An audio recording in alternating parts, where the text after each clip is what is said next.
consecuencia que al día, primero, que la noticia se hizo viral en todos los medios del país, en todos los medios de comunicación. Y entonces, al día siguiente, le pusieron el micro a la presidenta. Señora presidenta, ¿es verdad que usted mantiene las filas del gobierno a un funcionario que intentó matar a su expareja solamente porque es hermano, es su hermano? ¿Es amigo de su hermano? Y la presidenta, políticamente correcta, jurídicamente incorrecta, dijo: no vamos a tolerar la violencia, venga de donde venga. Ese señor está despedido desde este momento. Y en efecto, ese mismo día lo cesaron en el cargo del funcionario. Demanda de despido arbitrario. ¿Ok? Entonces, este hecho que les acabo de plantear, que es un hecho real, ¿no es cierto?, parte de la premisa de identificar si es que el agente, en este caso el periodista Jaime Chincha, tenía o no tenía el ánimo de difamar. No. Pero como bien lo ha relatado su compañero, lo que él ha hecho es decir un hecho cierto. Su conducta es una conducta antiética, por supuesto. Porque lo mínimo que tenía que haber hecho,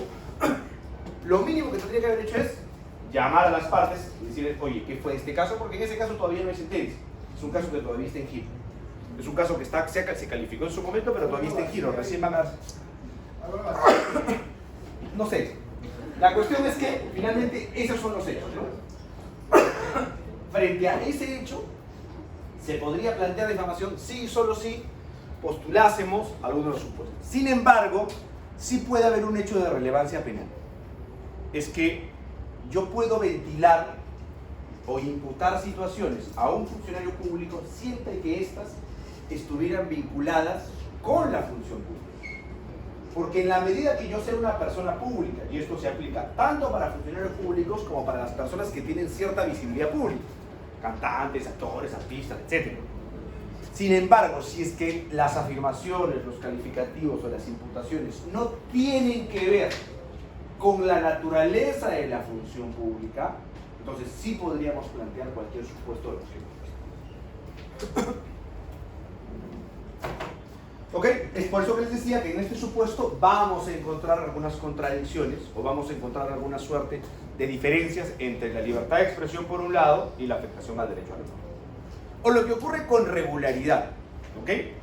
Sale la prensa y dice: encontramos a los malditos de no sé qué y no sé cuántos, ¿no es cierto? Y estos son los asesinos de X y Z. Ese hecho no está corroborado.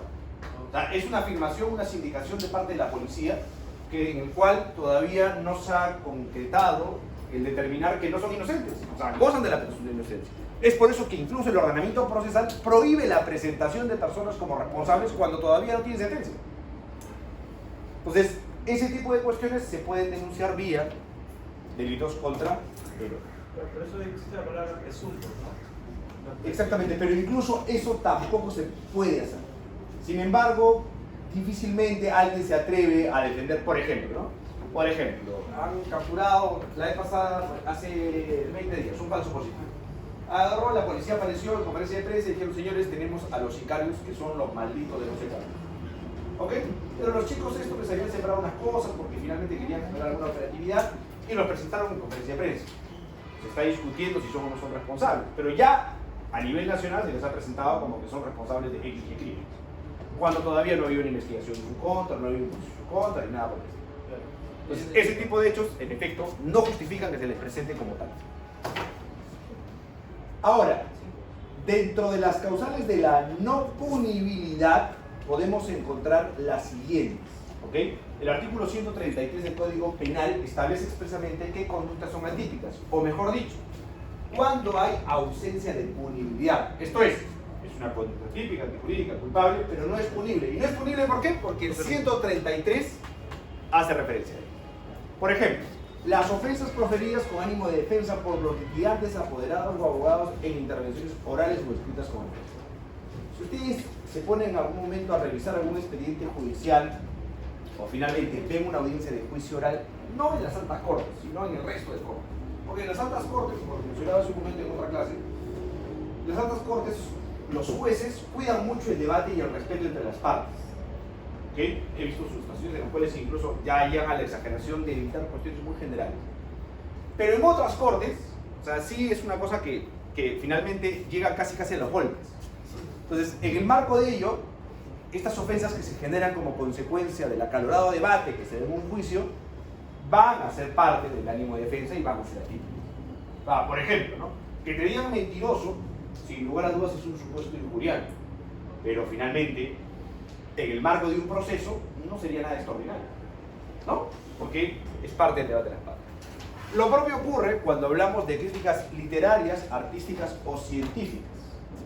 En el caso de las críticas literarias, artísticas o científicas, obviamente la naturaleza por la cual se va a producir esta es justamente para poder más bien fortalecer el arte literario, el arte en general o la ciencia, ¿no? El dato particular se produce siempre que la orientación vaya a ello, ¿ok? Por ejemplo, si la crítica a un futbolista es sobre cómo juega, es completamente válida y tolerable. Decir que juega bien, que juega mal, que lleva, que no lleva, que no sé qué, que no sé cuántos, es válido. Pero si es sobre cómo vive. Pero, exactamente, pero si es sobre cómo vive, qué hace, qué consume, y no tiene una relación directa con lo que éste realiza, podríamos estar fuera de este supuesto. Hay que tener mucho cuidado con esto. Y finalmente, también van a estar sujetos a atipicidad aquellas apreciaciones o informaciones que contengan conceptos desfavorables cuando sean realizados por un funcionario público en cumplimiento de sus obligaciones, ¿no? Por ejemplo, seguramente todos ya han escuchado este comentario Dina asesino, ¿no es cierto? Sí. Es un comentario generalizado. Se le imputa esta afirmación, se parte de esta premisa en razón a que se le imputa que en razón a las protestas que se generaron y la decisión que ella toma como presidenta de la República de ordenar el controlar estas protestas, tienen que ver obviamente con el marco del funcionario público en cumplimiento de sus funciones.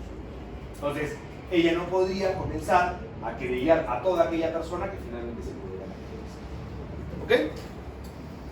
¿En qué caso sí podría ser una denuncia masiva? Lo que les acabo de contar hace un momento. El caso que les acabo de contar hace un momento, de este funcionario que se revela toda esta historia, la crítica que sale no tiene nada que ver con la función pública. O sea, un acto de violencia entre grupo familiar nada tiene que ver con la función pública. Entonces, tu defensa, por lo que él ha venido, o sea, iría por el lado de que solamente serían lesiones leves. En ese caso en concreto es porque son lesiones leves. No, pero está viviendo, igual está Estamos seguros, ahí estamos metiendo legítima defensa. Pero ahí serían, o sea, él dice su defensa serían dos cosas por separado. En primer lugar, el hecho que él tiene que arreglar con su esposa, y luego está el otro hecho que es el donde tendría que velar por su ética, ¿no? Por su honor.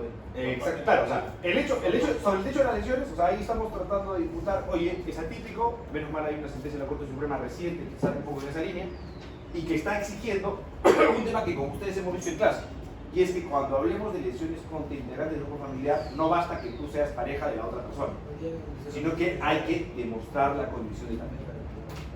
Por más que sean esposos que se agarran a golpes, no basta para que sean lesiones integrantes del grupo familiar, sino que además tiene que darse el supuesto condición de tal.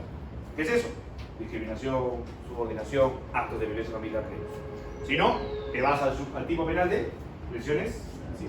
Entonces, también puede perdonar al Estado porque es bien justificado. Sí, claro, pero lo que pasa es que, a ver, lo que pasa es que cuando hablamos de un funcionario público de alto nivel, son puestos de confianza. Y cuando Entonces, pierde la pérdida de confianza eso sucede en cualquier momento, no es un despido. O sea, no es como un contrato de trabajo regular. Claro, No es como contrato gas. No, exactamente. si no hay contrato por medio. Pero para el señor conductor que dijo todos esos hechos, no hay nada, ¿no? Para él. Ahí, lo que yo creo es que hay una violación a la intimidad. Porque lo que pasa es que él parte de la premisa que le interesa destacar esa información para descubrir que hay un funcionario que es acusado de actos de violencia y que es funcionario público, cosa que debería ser inaceptable. ¿Ok? Pero, finalmente, estamos haciendo referencia a que estos son actos de su vida privada. Yo sí creo que con eso ha develado la intimidad. Es más, en ese proceso es reservado. El detalle es que la otra parte es un periodista. Pero profesor, también el periodista no lo hace con mala intención, porque sabe que, o sea, no lo hace tan... No, pero por supuesto. No, a ver, claro, o sea, Y eso el no se periodista, descubre. esto tiene un trasfondo, ¿no? O sea, yo les acabo de contar el dato objetivo para la clase, ¿no? Detrás de esto hay un trasfondo de otra naturaleza política, ¿no? En realidad, mi cliente es, digamos que, una víctima de las circunstancias. El objetivo es otro. Una consulta. Supongamos, yo, bueno, puedo agarrar un DNI y me meto a la máquina que tiene la policía. No me acuerdo de Ya. eso. La cosa es que paso por la máquina el DNI de una persona y veo que tiene denuncias.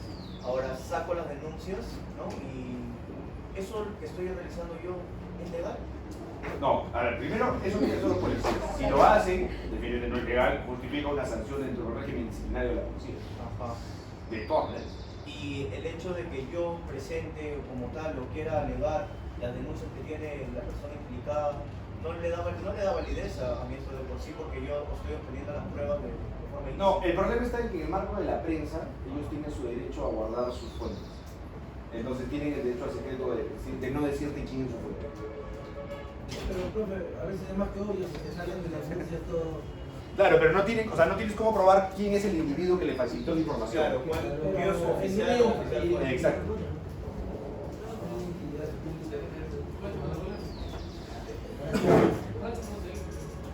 Ahora, además de ello, vamos a hablar sobre la figura del exceptio veritatis. La exceptio veritatis no es otra cosa que la excepción de verdad. ¿Aquí, ¿Hasta aquí lo tenemos? No se cuenta.